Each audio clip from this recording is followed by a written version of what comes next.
Hey, what's up, everyone? Top of the morning to you. Happy Friday. And I have a pretty good one for you today. Okay, and I know what you're thinking. This topic has probably been brought up a dozen times on YouTube, and I'm fine with that. Okay. However, this is more or less an update video. Okay, it's a different time than some of these videos when they were released. You know, a year ago, 2 years ago, 3 years ago. But I wanted to take a look at the top three 1983 Lincoln cents. In terms of varieties, now these are very well-known double dies. You'll see as we progress through the list that I'm going to struggle mightily hard on determining what's number one, what's number two. Now, a lot of you know the big, 1983 double die reverse. The big dog, the one is unmistakable when you look at it with your naked eye. I don't know. It could be your number one coin. It could be your number two. It's crazy to think because those coins are very valuable. But I wanted to share what the current price trends are today. Okay, the market, of course, is kind of ridden this roller coaster ride, especially the varieties market. Some would speculate that the varieties market is kind of down in a valley right now. If you were to imagine a line graph, okay, so it's peaks and valleys. So we're definitely at the bottom of the market, but have we bottomed out? Okay, and how much would you expect for a lot of these coins? Well, stay tuned. So, the number one coin that we're going to talk about, and not so much the number one coin, but the number three on my list, is a 1983 double die obverse number one. Okay, it's classified as Favaz Stanton 101. It is a cherry picker's guide variety.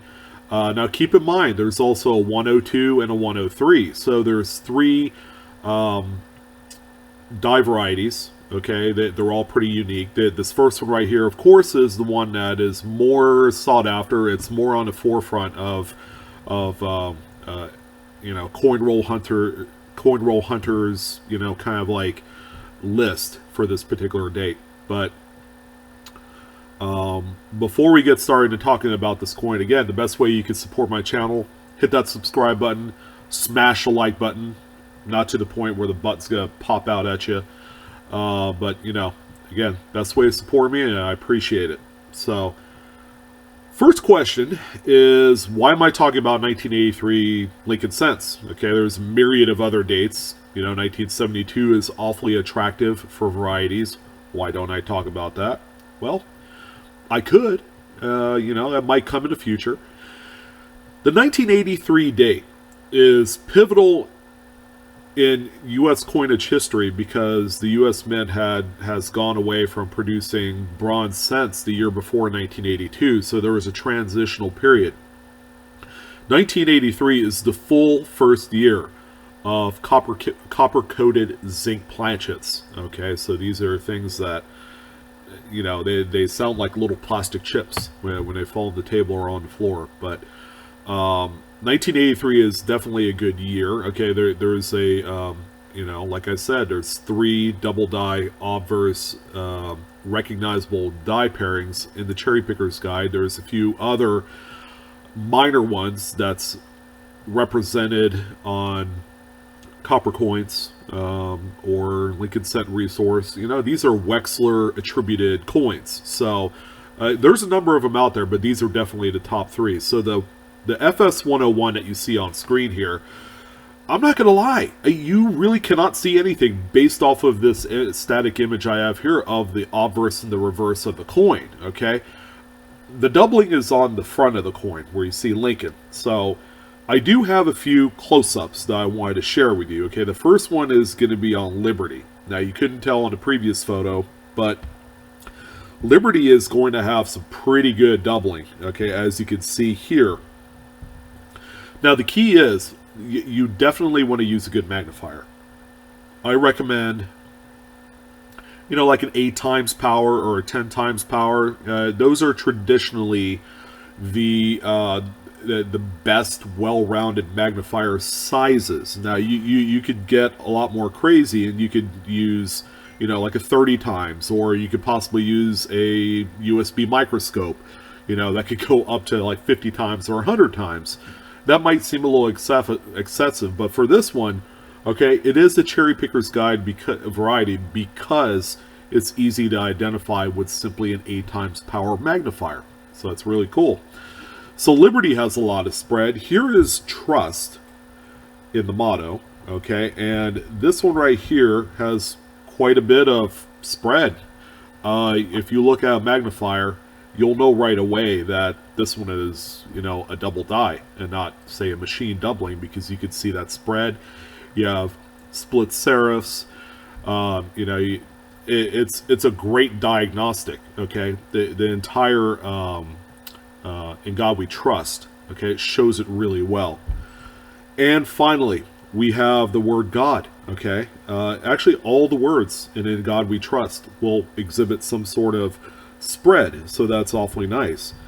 But again, you can't mistake this one for anything else. Okay, the double die obverse number 2 is a little bit different in that the date is going to exhibit more of the doubling. Okay, not In God We Trust.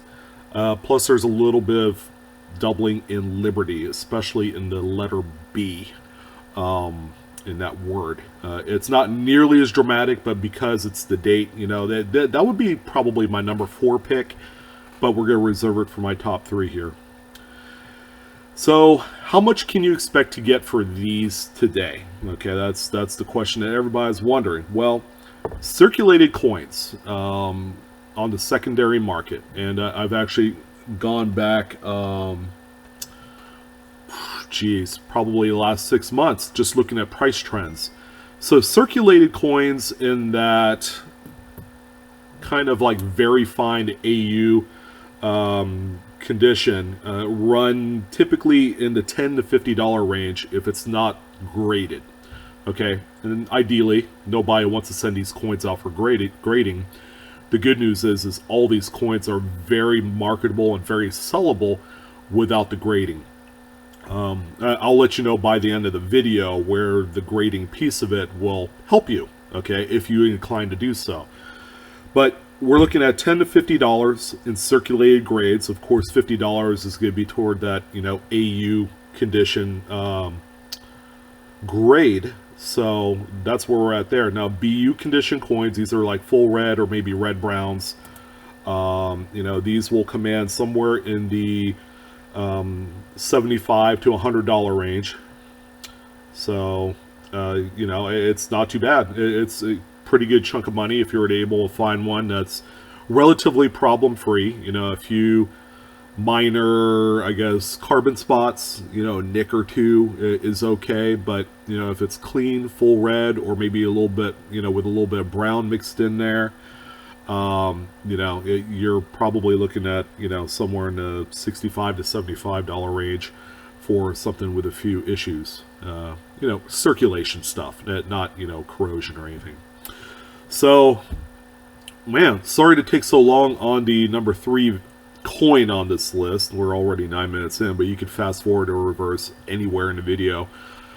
So the number 2 coin. Now, I struggled mightily hard determining what exactly is my number 2 coin, because I was so close to putting the number 1 coin in the number 2 slot. So it's crazy, you know, the way that, you know, things can change year to year or whatever.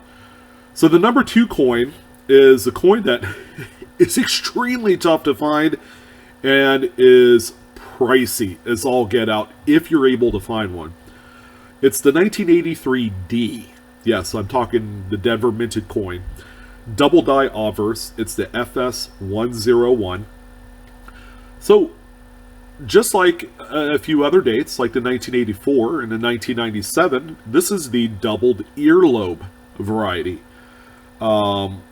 This is tough. This is probably the toughest double die obverse with a earlobe extension that I've ever seen. It's way tougher than 84. It's way tougher than 97. I've never been able to find this one in the 25 plus years I've been scouring Lincoln cent rolls. So what can I tell you about this one? Well, as you can see on screen, here's a close-up. If you didn't see it in the first original photo, this one right here is, yeah, it's pretty unmistakable. Okay, you have that extra chunk that drips down from Lincoln's earlobe that comes to a point, so it's a V. This is exactly what you're going to be looking for on this one. And unfortunately, I can't really give you a whole lot of information on previous sales. The last notable sale was on Great Collections, August of 2017. That one was graded PCGS Mint State 63 Red Brown, and that one sold for $1,375. So based off of that information, based off of the current activity on Varieties today, I could say without certain that circulated examples, and you know what, these don't even have to be graded, like I've said, you're going to be seeing, somewhere a range of $250 to $750. Of course, the higher end of that scale is going to be your about uncirculated graded coins. Now, if you were going to send this out to like Annex or NGC, to keep the grading fees cheap, that'll benefit you a little bit more. You'll make a little bit more money that way. Based off of the previous trends, I still see brilliant uncirculated grades, kind of like that Mint State 64, Mint State 65 examples, selling for $1,000 to $1,500. These have gone pricier. There was actually an example that sold a number of years back for nearly $1,900. So that's another example of the wild price swings on some of these varieties. But if you could find one, you have a gem. I am telling you, this is definitely worth looking for. And it doesn't matter if you're on the East Coast or West Coast. People have found these all over the place. Maybe not this specifically, but varieties and coins tend to travel really well in America. Yeah, you heard that right. So that's my number 2 coin, and it's no denying the number 1 coin on the list is, of course, the well-known and the vaunted 1983 double die reverse. This is the FS 801 variety. There's not a whole lot I can tell you about this coin that you all already don't know. The reverse probably has one of the strongest spreads of any double die in the post wheat cent era. Okay, I'm not kidding. This probably gives the 1969S a run for its money in terms of the radical nature of the doubling. I've owned a few of these. I still have them. I love these coins. If I could afford every single one on earth, I would buy them because that's how much I love this coin. So yeah, this one takes the number 1 slot in spite of the fact that I think it's realized its full potential. I mean, I could go on all day about how this one sold through Heritage Auctions in July of 2017 for $7 grand out of all pieces. That one was a Mint State 67 example, really high end. But what are the prices today? Okay, given our bottomed out market, how much can you expect to get for, say, a circulated example if you have like a VF or an XF example or an AU? Well, I'm happy to say that these have bottomed out. They bottomed out sometime last year when I've seen a few examples, a few well-worn examples, sell under the $100 range. That's kind of crazy because, before that, you couldn't find any of these for under $100. Okay? Not one, unless the thing was cut in half or it had a hole shot through it. They were extremely tough to find for a reasonable amount of money. So the circulated price range I have on these are between $125 to $200. They've bottomed out. They're starting to see a little bit uptick. More people are identifying these as the coin to have, for the modern era. And realistically, the BU examples aren't too far off from that. Okay, I have a range of $250 with a high range of $750.